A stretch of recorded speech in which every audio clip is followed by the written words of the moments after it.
Good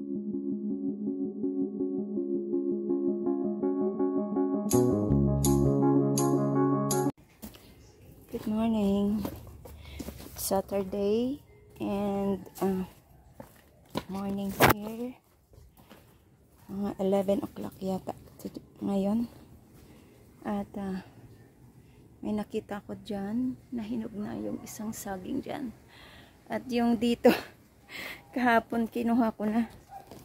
Kasi, pero naiwan ang puno.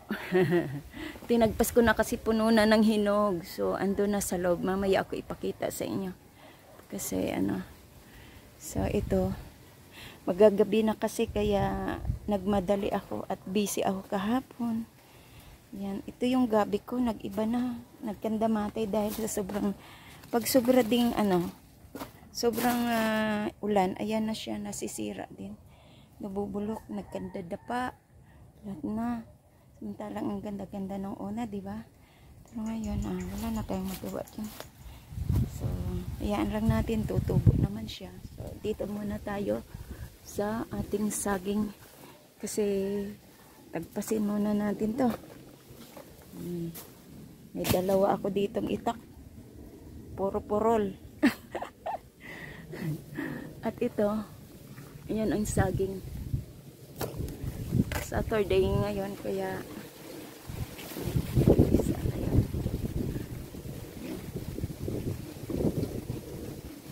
Ay. Ayan siya malikot. Ayan. Sandali, ayusin natin. So, ayan siya. Yan. Mahinog na. So, tagpasin po natin siya. Yan. Ito yung kanyang puno. Yan ang kanyang puno. Tsaka ito, tagpasin ko din. So, yan. Samahan niyo po ako. Pero bago pa man, tayo dito ng bayabas. Parang na to. Pwede na to makain. Yan. Bayabas. Ay, yan siya. Ayan. Kita ko na to. Masarap to. Gusto ko to yung mga native. At dito, may atis dito. Mahihinog na to eh. Kuhanin na natin. Ay, hindi pa. May yung isa. Ito. Yan. Na to. Check natin.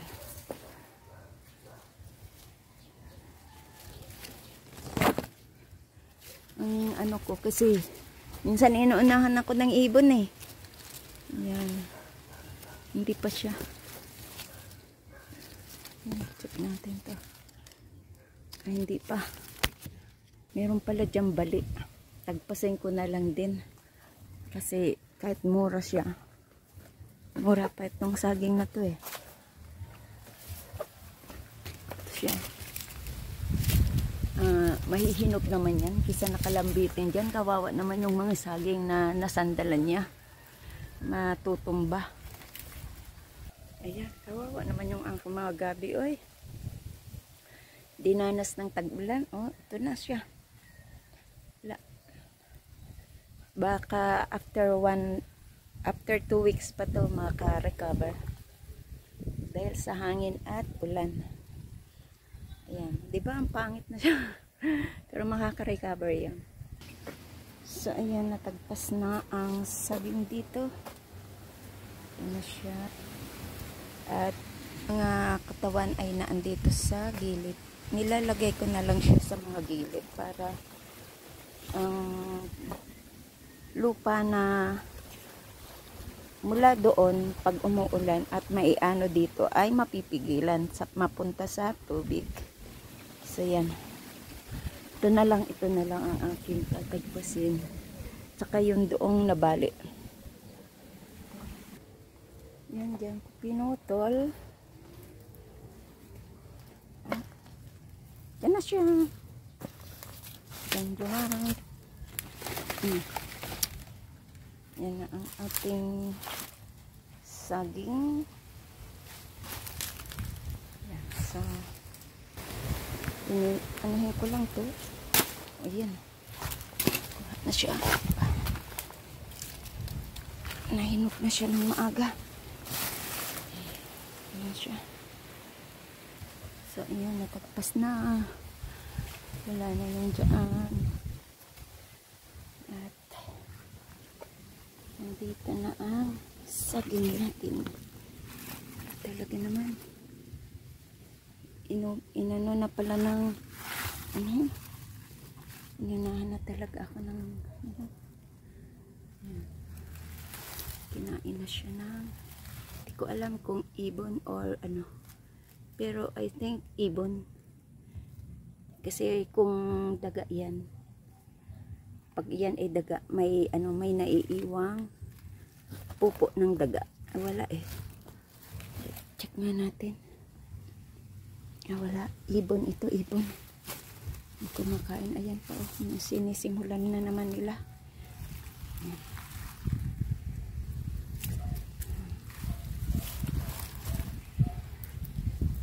Kahapon marami akong saging. Yung iba ginawa ko ng suka.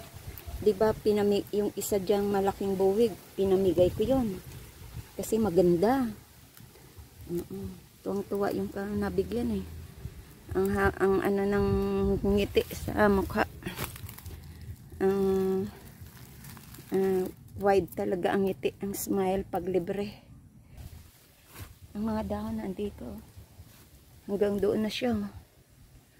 Yan. Kasi may isa pa doon. Kukuhanin ako mamaya. So, ayan, tinanggal ko na yung kinainan. Tinanggal ka na. Ibigay din natin sa iba.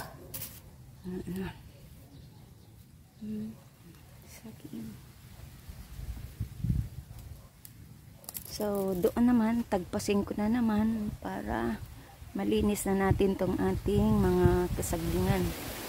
Maayos na yung mga nabalik. Maayos na. So, ayan po. Ang aking kukuhanin at tatanggalin ko doon, tatagpasin. Kuhanin na lang natin to, hihinog naman yan. So, yan. Ayan na ang ating saging na hinarvest for today. Ito nabali ito. Ito na hinog na talaga. Ibig sabihin kulang na sila. Kaso hindi na sila lalaki talaga. Ganyan na. Ito po ay Espanola. We call this Espanola. Sa Masbate, ang tawag namin dyan ay Espanola. Matamis po yan. Matamis. Matamis. Masarap din siyang gawing maruya or turon. At ito yung kinalakihan namin na saging doon sa Masbate. Although dito sa Maynila, hindi siya kilala. Binibenta ko lang yan dito ng 25 per kilo. Kasi nakikita ko sa palengke, the same 25 per kilo. Kasi hindi nga siya kilala. Pero masarap po yan. Ang akin kasi saging dito ay siya. 4 na variety ito dito. Pero meron akong bagong tanim dyan. Ayan hindi pa naapakan ko nga kanina eh. Yung isang saging, bali 5 yan sila na variety. Pang 5 siya na variety. Maganda rin yung may collection tayo sa saging. Although hindi ito sa akin dito lupa, nakitanim lang sa likod ng aking bahay, kaya at least na malinis at napakinabangan ko din. Whatever nakuhanin nila, okay lang. Ito na yung saging na tinagpas ko dito kanina, malinis na at ang puno ay nandun na siya. So nakatatlo akong puno na tinagpas. So para malinis, ito kasi yung time ko, Saturday. So ayan, dalhin ko na ito dun sa loob. Ito ang aking gamit, gloves. Mayroon pa ako dun isang palakol. Yan, dito wala na din. Naayos ko na. At yung kahoy dito na ando na, nilagay ko dun kasi parang matutumba din siya ulit. So yan lang po. So dalhin natin ito dun sa loob. So ito na ang ating saging na na-harvest. Ito'y may hinog naman yan. So pag nahinog siya, depende kung anong pwede natin gawin dyan. Yan. At ito, so ayan, salamat po sa inyong pagsama sa akin sa aking premiere for tonight. This premiere will be Tuesday. Ayan. At magiging premiere ko ito July 15. Yan. Kasi ngayon ay Saturday na. Hapon na ngayon. Hapon na. So, sobrang dami. At saka mamaya mangunguha pa ako ng puso. Kasi meron ditong puso. Ayan o. Silipin natin yung puso. Yan. Mangunguha tayo ng puso. At meron pa doon. Yan. So, salamat po sa inyong lahat. At meron pa doong saging na naman, gulang din. Nakita nyo po? Ayun o.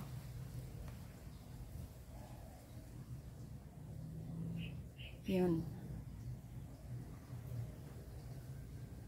Ayan siya. Yan, gulang na din yan. Siguro, this week, this coming week, baka, mahihinog yan. Mahihinog siya. So, yan ang next nating i-harvest. So, thank you so much po. At may love shoutout sa inyong lahat yan. This is Laurie's Garden. Pag may itinanim, may aanihin. What you, ano nga yun? Ayan. Kung ano yung itinanim mo sa kapwa mo. Kung mabuti yan, it will be mabuti din ang darating sa'yo. Kung masama ang ginawa mo, ay masama din ang aanihin mo. Kaya gawa tayo ng mabuti. Ayan ho. Nagsisimula na ang ang ibon. So salamat po at may galap shoutout sa inyong lahat dyan. Bye bye and God bless. Ayan. What you sow is what you reap. Ayan. Bye bye.